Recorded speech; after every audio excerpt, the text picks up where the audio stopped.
Hi everybody, today we will talk about how to fix or how to solve the problem of JustWatch app.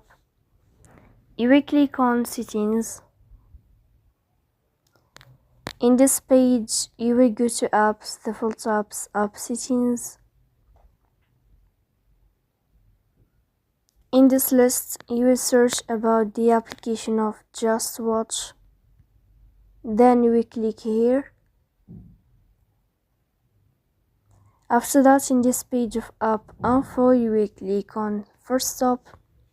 Then you will click OK. After that, you will enter to the window of storage. Here you will click on clear cache. In the end, you will go to Play Store. You will search about the application of JustWatch. And then if you find update in this plus sign, you will update your